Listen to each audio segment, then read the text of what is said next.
The top stories tonight in Y News. The initial leg of the civilian convoy bound for the West Philippine Sea embarks from Manila to El Nido, Palawan.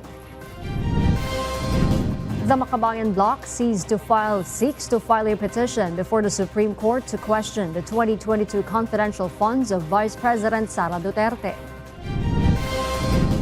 Authorities successfully apprehend one of the accomplices involved in the bombing at Mindanao State University.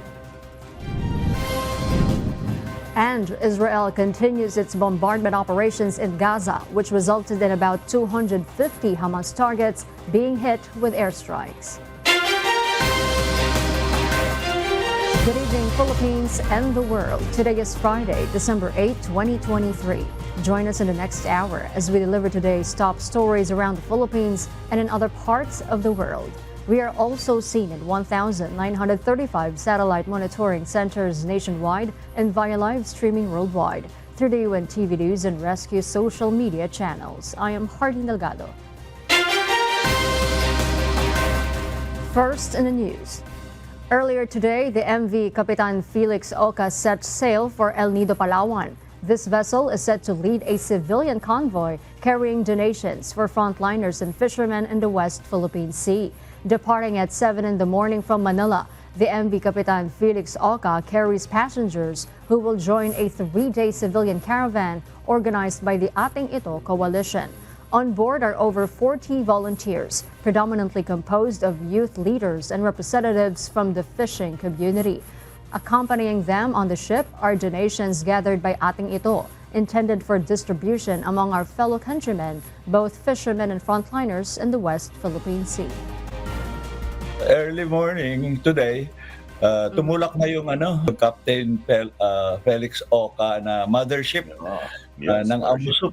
Nandun nakasakay yung mga youth volunteers, mga ilang mangingisdang leader at iba pa, siguro mga 50 sila. May ilan sa organizers, conveners, lalo na yung sa Akbayan. At nandun na ngayon, ka-text lang namin na dumating na sila ron. So tuloy, so far naman, okay na sa Coast Guard, okay na rin sa Westcom. The ship is expected to arrive in El Nido, Palawan tomorrow morning, where they will be welcomed by approximately 100 fishermen. The convoy is set to sail on the weekend, joined by 40 fishing boats stationed in Palawan. Ensuring the safety of those participating in the civilian caravan, the Philippine Coast Guard ships will escort the convoy, facing the challenge of navigating the open seas. One of the current concerns for the PCG is the unpredictable conditions of the ocean. They will proceed from El Nido this December 10.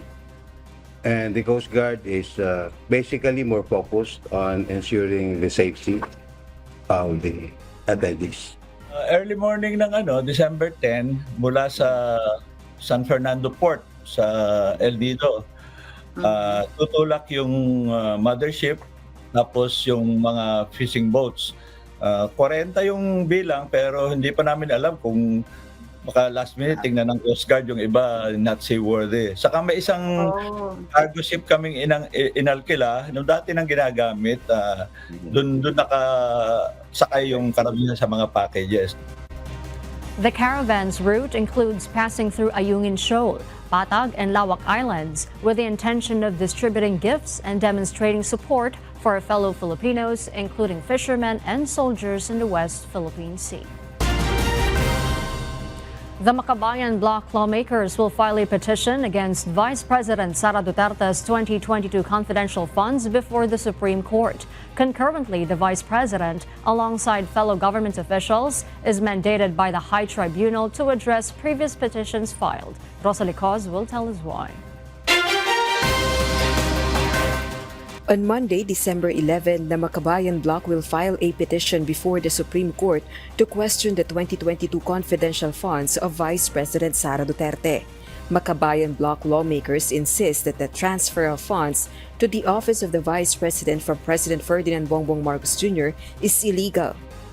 Magkakaroon na po tayo ng filing sa Monday, kaugnay sa question nating confidential funds.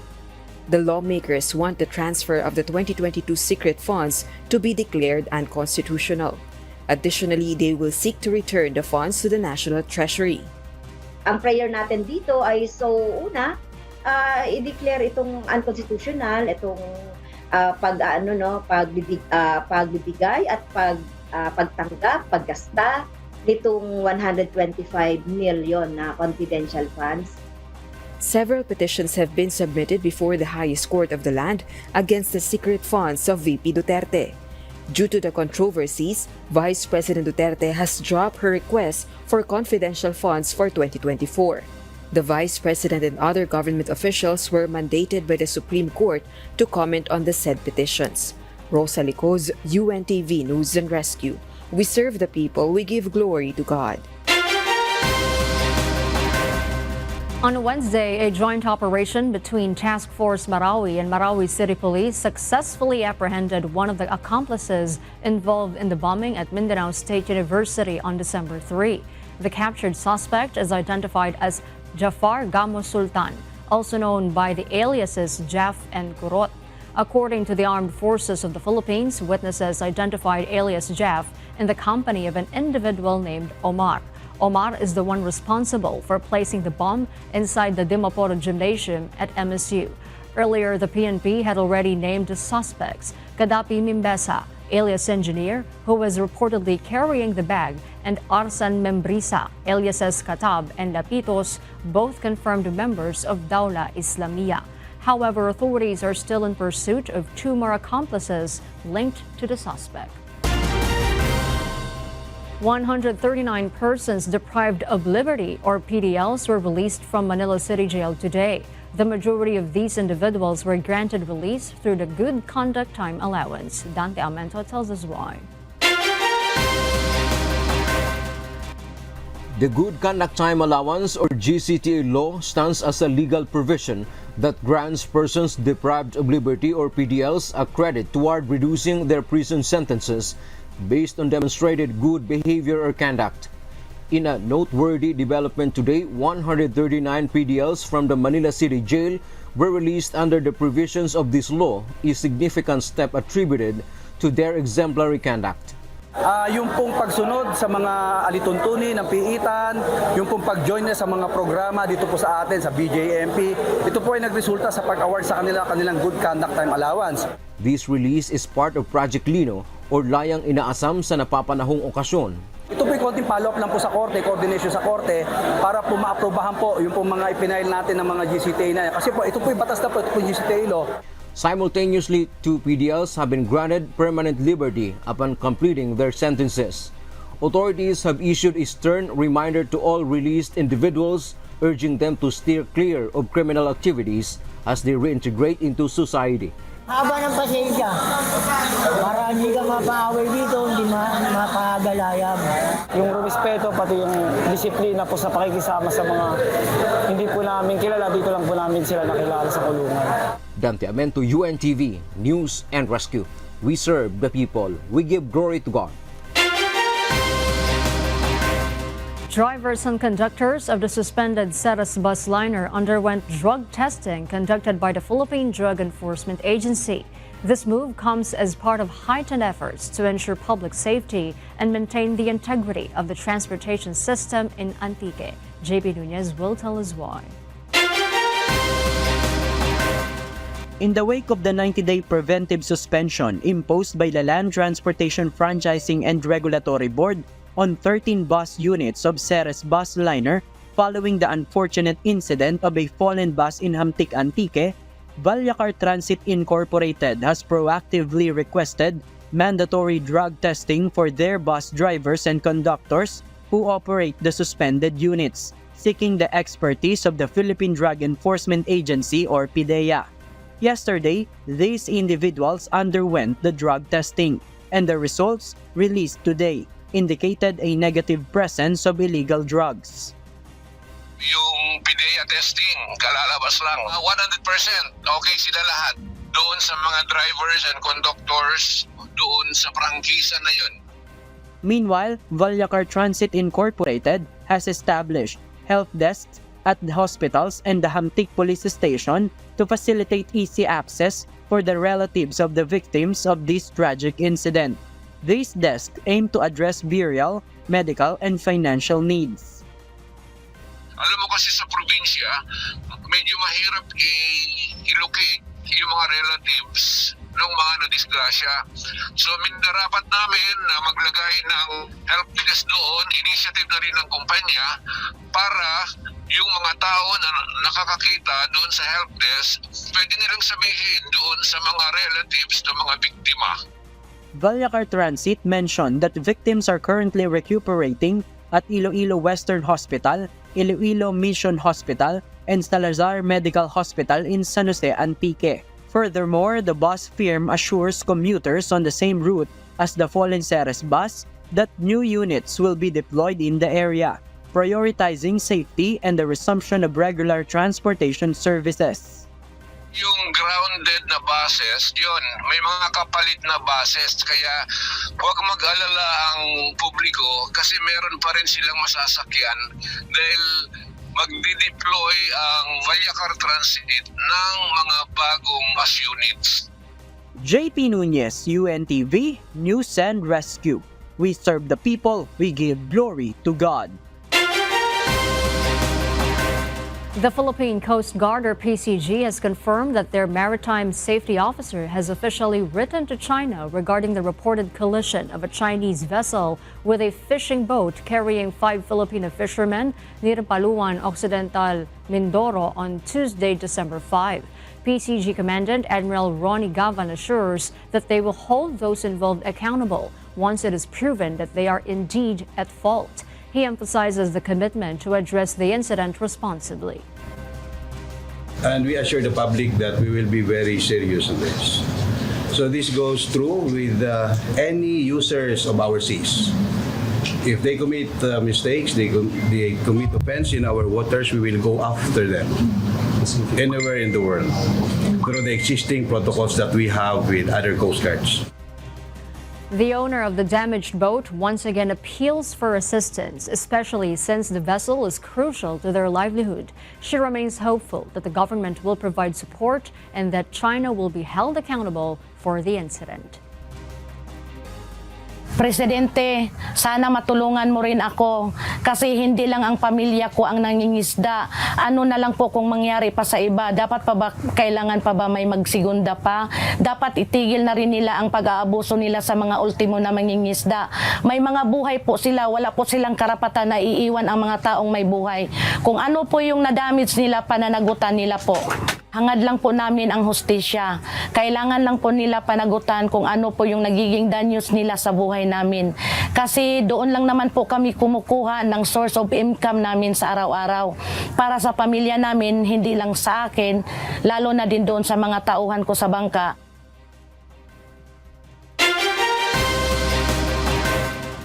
And for the news abroad, upon reaching the second month since Israel declared war on Hamas, the Israel Defense Forces report around 250 targets struck with airstrikes in Gaza over a 24-hour period.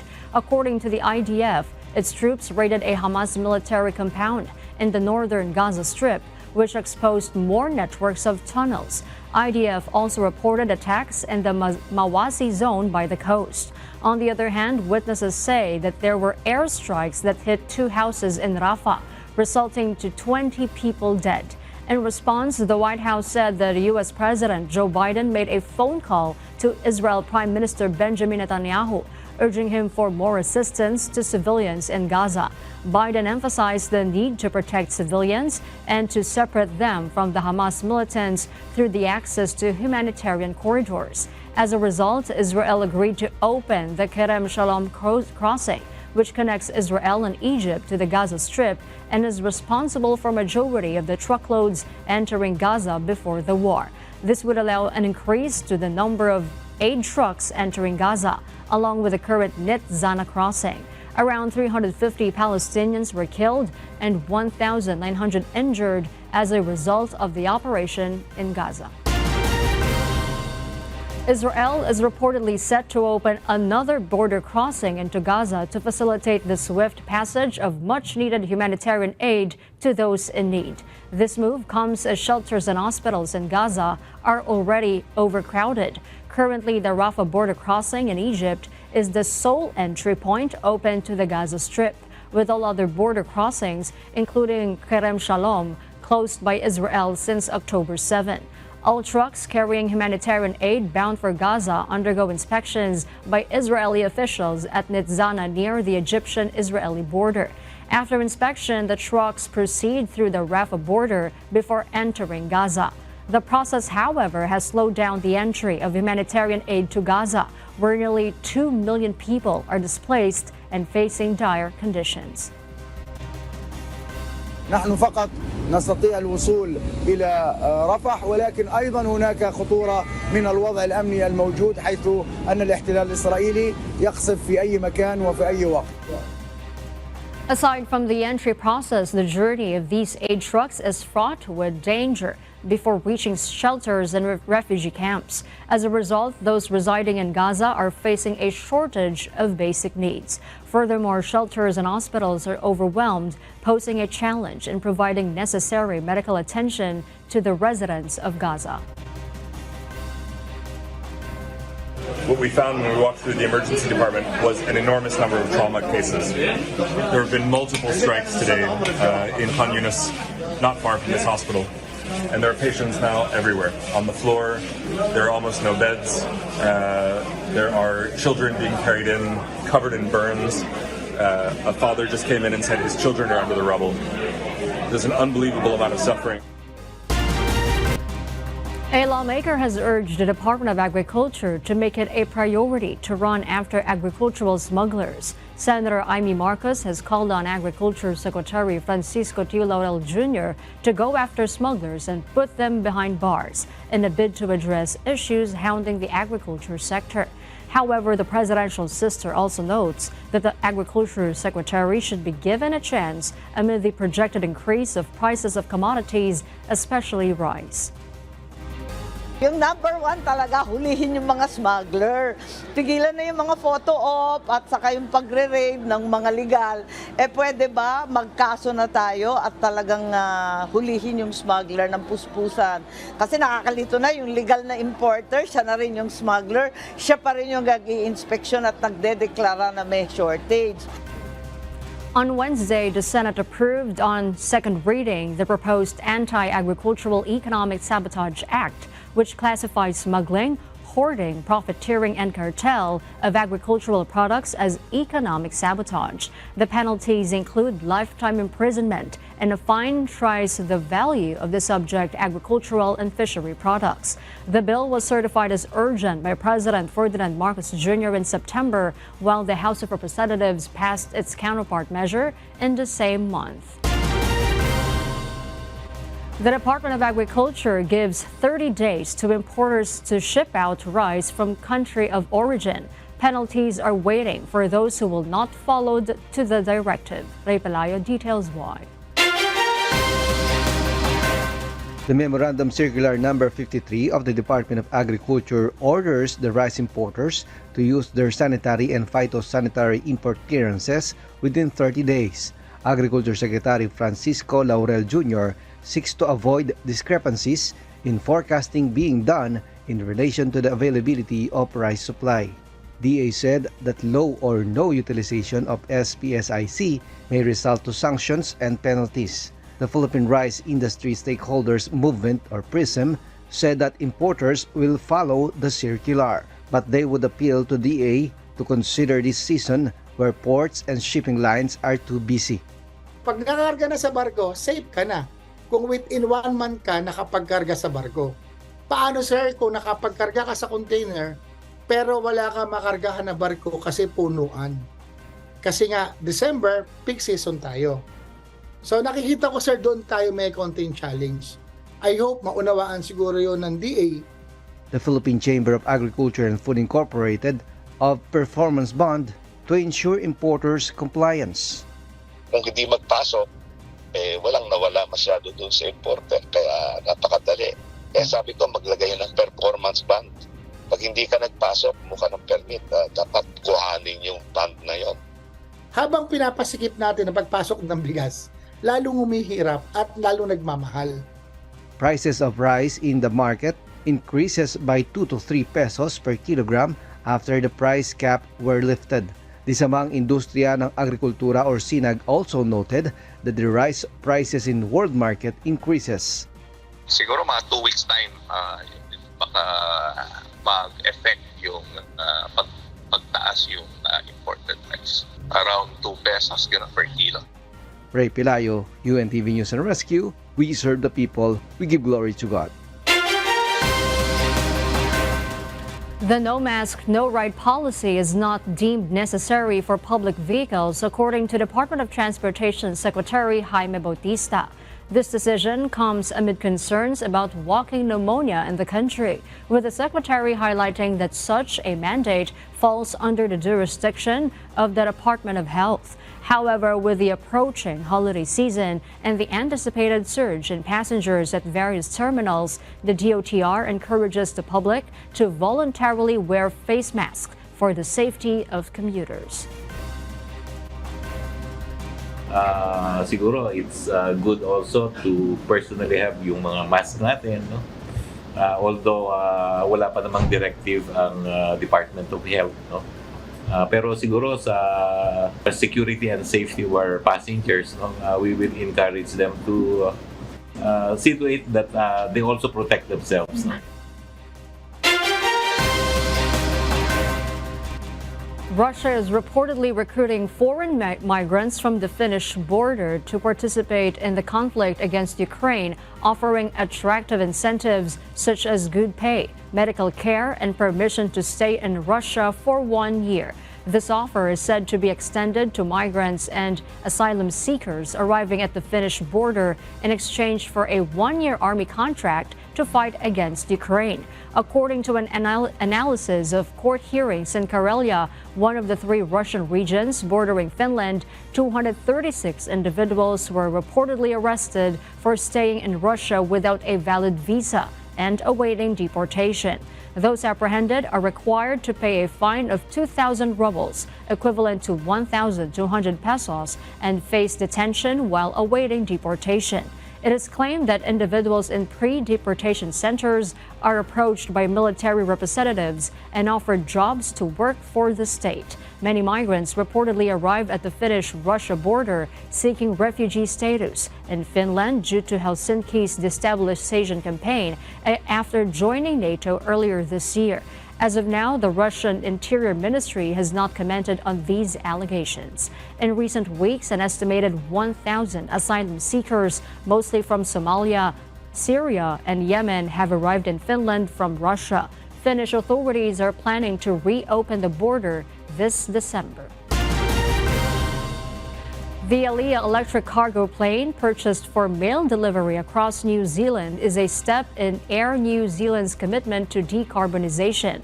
This forward-thinking initiative stands as a cornerstone within the airline's overarching strategy, a strategic maneuver towards a horizon where the concept of zero-emissions passenger flights becomes a tangible reality. Maven Carizo will tell us why. Air New Zealand announced on Wednesday, December 6, that it is embracing a new era of propulsion by introducing a battery-powered, all-electric cargo aircraft for parcel and letter deliveries between regions. The 5-seater aircraft will commence mail services with New Zealand's postal system from 2026. The Aliyah aircraft, designed by Beta Technologies, takes off and lands conventionally, weighing 3 tons and reaching speeds up to 270 km per hour.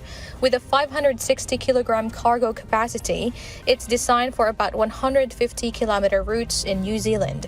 Recharging takes 40 to 60 minutes. Air New Zealand's purchase of the Aliyah aircraft is the first move in its mission to introduce next-gen planes. The deal includes options for 2 more Aliyah aircraft and rights for an extra 20. The airline is also exploring zero-emission aircraft options from 3 other companies, including smaller passenger planes, a process initiated last year. Air New Zealand CEO Greg Foran expressed optimism, aiming for zero-emission electric passenger flights by 2030. He mentioned that starting with cargo flights provides a smoother transition, and once successful, the airline could explore incorporating passengers. Foran highlighted that New Zealand's geographical characteristics and the airline's existing network make it a front-runner in the realm of electric passenger aviation. Meanwhile, concerns still arise over the scarcity of sustainable aviation fuel, or SAF, in Australia and the Pacific, posing potential connectivity issues. Virgin Australia seeks changes to emission laws, aiming to allow carriers to use greener fuel for other airlines' international flights, receiving recognition as if used domestically. Maven Carrizo, UNTV News and Rescue. We serve the people, we give glory to God.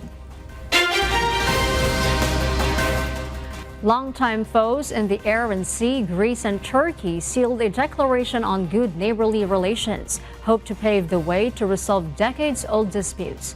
President Recep Tayyip Erdogan of Turkey wishes the two countries will be an example to the world in ushering in a new era where no issue are unsolvable.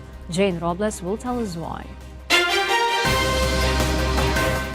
For decades, disputes between Turkey and Greece remained unresolved, including conflicts on undersea energy resources and the island of Cyprus.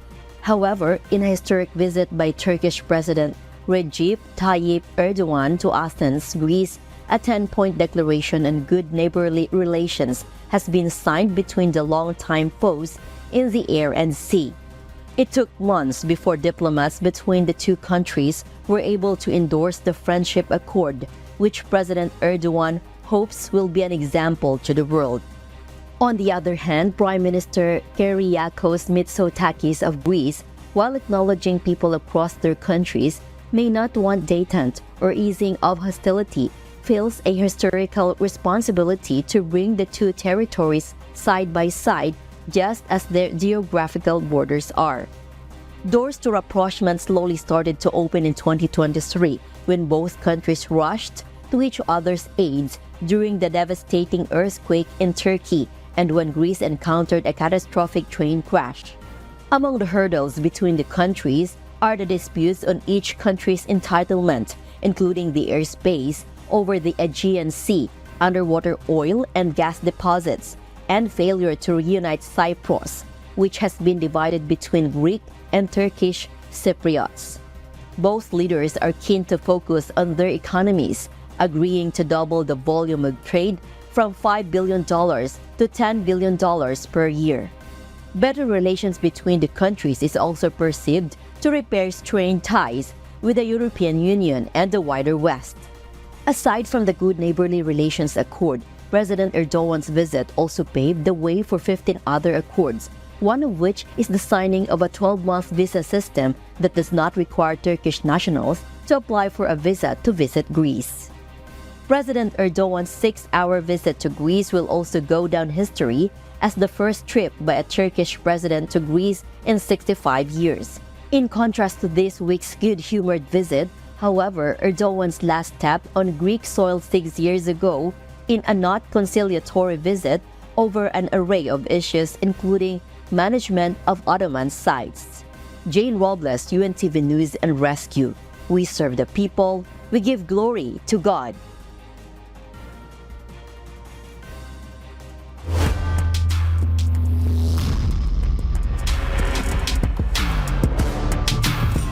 As the rookie team, the Department of Foreign Affairs hits the hard court. They are gearing up to enhance their teamwork and communication. The unexpected level of competitiveness in the UNTV Cup has become a valuable learning experience for the team. Gladys Tuwabi will tell us why. Daming attempts na CNR. Kasi nga, dami nilang bago rin. Yes, reacted Coach Ronnie. The Department of Foreign Affairs finds the concept of UNTV Cup unique. More than the joy in playing basketball and building camaraderie with other teams, they are able to serve the public.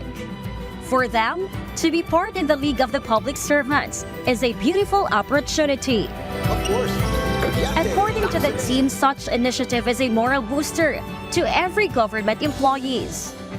So the component of having people enjoy playing with each other and having somebody benefit is very unique. And we welcome the efforts of UNTV in this regard.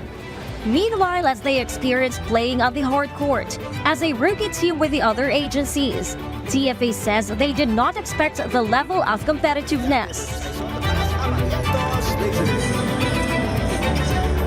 Ang pinakamalaking realization namin both sa basketball at sa volleyball is iba pala talaga ang level ng competitiveness dito sa UNTV.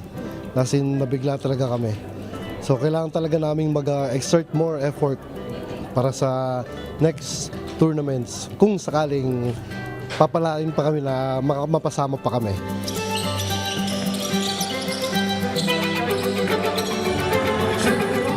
Teamwork and communication is something they will double and work on. Well, yun nga, malaking bagay yung talaga, communication talaga sa court. Tapos wag masyadong siguro maging sensitive or sa cameras. Kasi alam niyo naman na live, teamwork talaga, teamwork. Tapos yung communication sa loob. The group admitted that the time practice is a challenge for them due to their workload. But they dedicated in the league for the benefit of their chosen charity. Recently, DFA received a plaque of appreciation from UNTV Sports and Charity because of their dedication. On behalf of the UNTV Sports and Charity family, would like to present this plaque of participation to the Department of Foreign Affairs. Catch the 2 more games of DFA for the season's eliminations. This December 10, 5 p.m., DFA will be competing with the Senate at the Nova Desi Convention Center, Quezon City. And come December 17, at Taco Arena, Manila is going to be DFA versus AFP. Struggling pa rin kami, pero hopefully the last 2 games namin, mas magandang may pakita namin. Nag-practice naman kami, dinagdagan namin yung practices namin. Struggle talaga is yung time Kasi yung sa work, kasi alam niyo naman po sa DFA, hindi lang yung office hours ang trabaho namin Meron pa kami beyond office hours namin. So yun talaga, pero hopefully may pakita kami maganda itong last 2 games. Mas magandang mga laban na may pakita namin. Gladys Tawadi, UNTV News and Rescue. We serve the people, we give glory to God.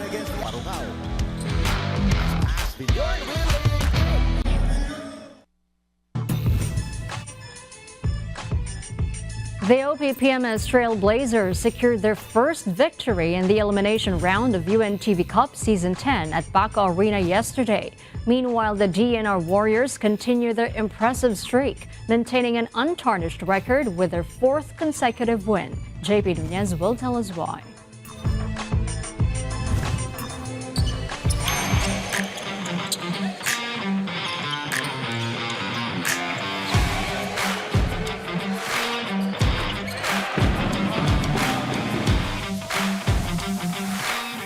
The DENR Warriors continue to dominate Group B, maintaining a pristine record with 4 wins and no losses. Yesterday's intense showdown at Paco Arena in Manila saw the Warriors triumph over the Cavaliers, concluding with a final score of 75-70. Leading the charge for DENR were Alfie Grijaldo with 21 points, 6 rebounds, and 4 steals. And Rodel Vergara with 15 points, 5 boards, 3 assists, and 2 steals, earning them the well-deserved titles of Best Players of the Game. Siguro lang po, focus sa game, then tulong din ng mga teammates ko, tsaka sa coach namin kung baga sa preparation namin sa against kung sino makakalaban po namin. Siyempre po, napakasaya po namin, tsaka pinaghirapan po namin to kami mga DNR Warriors. Talagang nagpursige po kami sa practice para talunin po yung defending champion. The Cavaliers struggled against the Warriors' speedy point guards and tight defense, especially in the final minutes of the game, where the AFP trailed by just 2 points. Big defensive stop here para sa mga nakaputi. AFP faced a setback in their offense with key players like Boyet Bautista sidelined due to injuries. The Warriors, eager to return to the championship stage, handed AFP their second consecutive loss, bringing their win-loss record to 2-2.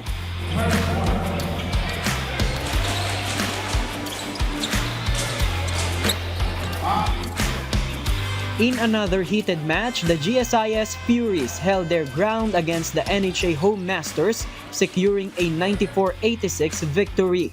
Alvin Vitug spearheaded the Home Masters with an impressive performance of 25 points, 9 rebounds, and 2 each of assists and steals. John Derek Dizon contributed 14 points, including a crucial 3-point shot under the 1-minute mark to widen their lead by 6 points, making it difficult for GSIS to mount a comeback. Galing din sila sa talo. Siyempre, gusto rin nilang bounce back. Yun nga, kailangan paghandaan namin sila kasi galing sila sa talo, sigurado paghahandaan nila kami. Siguro yun yung naging mindset namin na hindi kami bibigay basta-basta. Na gusto rin namin makuha yung panalo na ito. Lalo't pares kami ng team stand. Basta yung pagka may game, hindi ko na iniisip yung injury ko. Basta focus lang ako sa game talaga. Focus lahat. NHA Home Masters now stand at second place in Group A with a 4-1 record, followed by GSIS who suffered their second consecutive loss after 3 straight victories.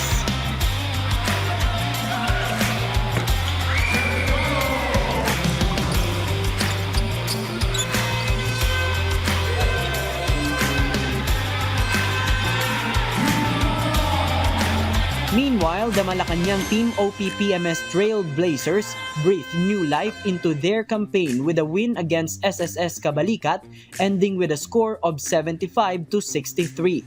Roque Abala Jr. with 22 points and 6 rebounds was named the best player of the game.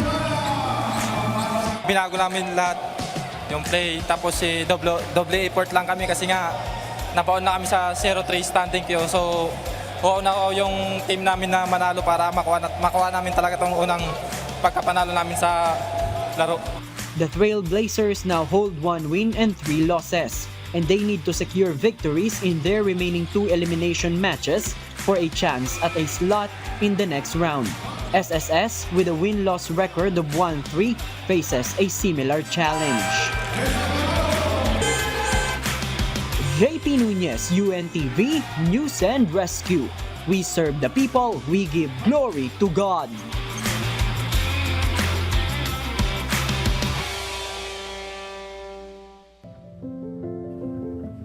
Our Kasangbahay, as the world faces these trying times amid the various challenges and uncertainties, we are inviting everyone to join the global prayer for humanity.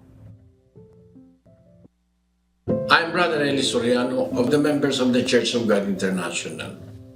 I want to invite you to join us in a minute of prayer every day to pray for humanity and the whole world as we go through these perilous times. While safety measures like washing of hands and strengthening of our immune systems may help us through this horrible predicament, there is still no precaution or cure more powerful than God's mighty intervention. And we need His intervention now more than ever. It doesn't matter what religion you are in or what denomination you belong. This is an invitation for all the people around the world who cares for the future of their family, friends, loved ones, and humanity as a whole. Everybody is welcome to pray with us. For more details, you can check out the description box below. Thank you very much, and I hope to hear from you soon. May God bless you.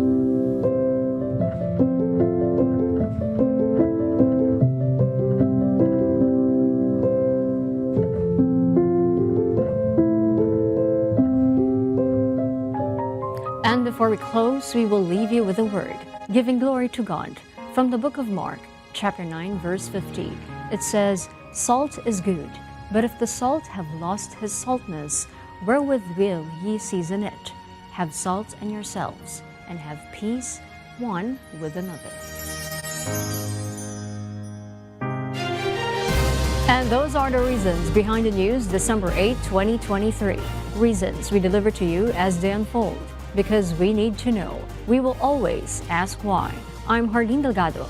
We serve the people. We give glory to God.